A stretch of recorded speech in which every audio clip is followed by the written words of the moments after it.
he was speaking on the anniversary of Soleimani's death and noting that it was Soleimani who was behind so much of the organization of getting groups across this axis, quote unquote, of resistance together in Yemen and Iraq, in Syria, and that they had a plan, a strategic plan, and that they weren't going to let the outside influence of the United States, of Great Britain, of Israel influence their long-term plans and strategy, and that they were going to continue to operate on this long-term plan that Soleimani was a part of and find some way to a solution. And it does continue to sound, as he continues to say, that war with Israel right now on Israel's terms is not in that plan. And the figure that, as I was listening last night, that surprised me, and I had to go back through my notes, is to hear the 8,000 number.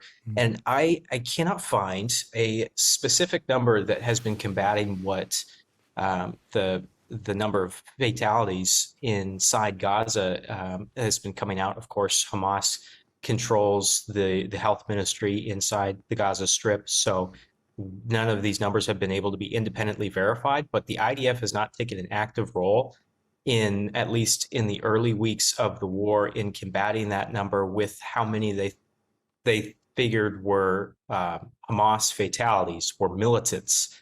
So yesterday's figure was shocking to hear them say 8,000 so far killed. That was remarkable, and I think as well, putting that modifier that this was in the northern Gaza Strip was surprising. The fighting there has still been very consistent and very heavy. We have the live cameras on both the north and the south Gaza Strip, and they continue to airstrike the northern Gaza Strip as of yesterday.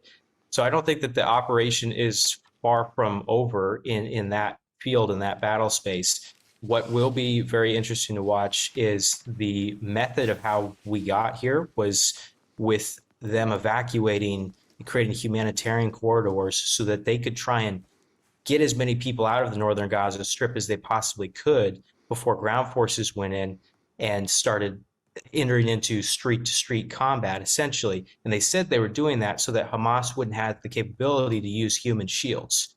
Well, now that they're entering into the second phase of engagement into the southern Gaza Strip, they have not created that same humanitarian corridor. People are not going to flow back to the north. They're being asked to flow towards the beaches or towards the Rafah crossing. And the ground invasion, or the ground street-to-street style combat, has already begun in Khan Yunis, in the southern Gaza Strip. So it's going to be a much different space there.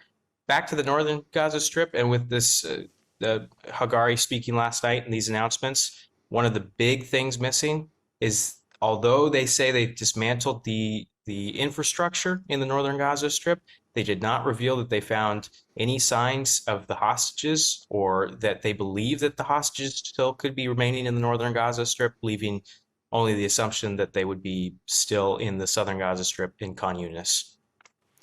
And just, Zach, on the scale of Israeli involvement there, from your understanding and what you described there doesn't seem to be any diminishment in that, because we know they're under huge pressure. I know that Secretary of State, United States Secretary of State Blinken is in the region at the moment. Huge pressure from the United States to change their modes of operation. We also hear from the IDF that they are standing down some reservists, and that's in part to support the Israeli economy. I have a hard time creating a one-to-one connection to bringing the reservists out, because at the same time, we are seeing a lot of troops and movement towards the north in this border with Lebanon, and a lot of reservists that as I am on the border with Lebanon, where I'll be later today, I meet a lot of these reservists who are just now coming to the border. So while they tell us that this is a sign that the operation in the Gaza Strip is going well, and that they have this kind of operational flexibility to begin to rotate people out, there's still that nagging question of you have just as much troops and equipment staging on the northern border, and it's hard to create the connection that this was an economic move. Okay, well, tell us about the state of play on that northern border with the mightily armed Hezbollah, of course, in Lebanon. There's been a relatively low-level conflict, of course, since October the 7th, and indeed before that. Of course, there was the assassination, wasn't there, at the beginning of the year, no doubt by Israel, of Hamas's leader, Salah al-Aruri. And we hear of the biggest attack by Hezbollah since October the 7th on Israel. Is that in danger of continuing and indeed of ramping up? It did feel after the assassination as if there was going to be some sort of escalation, but then the border went quiet, and we had to wait until the Secretary General of Hezbollah, Hassan Nasrallah, gave two speeches, one on Wednesday, another on Friday, and in it he had a much more conciliatory tone than a lot of the analysts around this sphere were used to. He spoke a lot about the implications to the Lebanese people, about representing more than just Hezbollah. And it is quite remarkable because, again, this is one of the world's largest non-state actor militant groups that is essentially dragging its entire country into war. If it chooses to, this would envelop all of Lebanon. The Israelis, the IDF, would not make a distinction against the Christian groups in Beirut. They would basically be indiscriminately targeting all of these Hezbollah positions that are all throughout the country. So it would drag the entire country into war. And he recognized that, and he said so. At the same time, he's telling the Israelis that there will still be retribution for the assassination of al-Aruri. And yesterday was Hezbollah, quote unquote, telling the Israelis that it was the first wave of retaliation. So there were over 40 launches. Again, these are heavy rockets, launches that are coming from southern Lebanon, targeting positions in northern Israel, but they have the capability to try and reach as far as Tel Aviv. They also have, by Israeli estimates, over 100,000 of these heavy rockets that were supplied by Iran. And if they were launched in a strategic way, could overwhelm the Iron Dome in the Israeli air defenses. They haven't done this yet. And there also has not been any ground engagement since October 9th. So it is very tense, but it still has not escalated into a much wider conflict.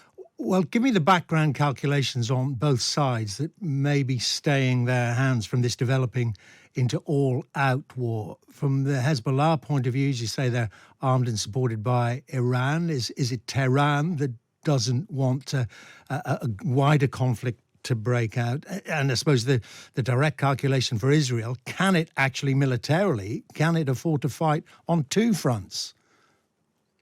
The Israelis will tell you that they can and that they're prepared to, and that's why they put so many troops and equipment on the border right now. It does appear as though with the language that Nasrallah is using, that his rhetoric is almost signaling that it would be the Israelis that need to initiate a wider conflict. He continues to use this language, such as permission has been granted to retaliate against those who have been fired upon, and that all of the now 150 plus Hezbollah deaths that have occurred in southern Lebanon since the fighting began, those were fighters that were given permission to fire their rockets or fire from their positions based on earlier Israeli fire. The Israelis say that they were the ones that were fired upon and they were the ones retaliating.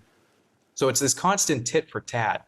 But this is the kind of language that, again, I'm young and new to the region and covering the Middle East, but some that have covered the 2006 war and known Nasrallah since the 80s, this is not the language that he would use in the past as extensively as he has during this conflict. So it is a lot more conciliatory. Again, those last two speeches speaking on issues of other groups inside Lebanon and signaling his responsibility to them was quite telling. And also invoking his role with Tehran and Iran.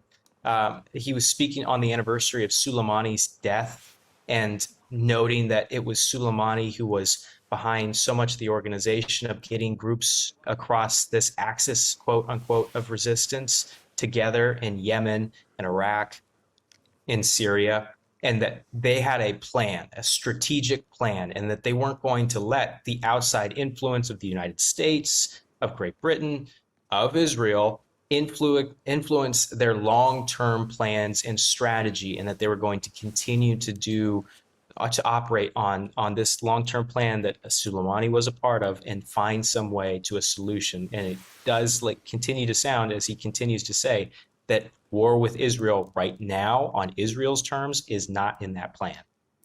Well, Zach, thank you very much indeed for keeping us up to date and up to speed on what is clearly and obviously a continuingly volatile situation. That's Zach Anders. They're reporting for us from Tel Aviv.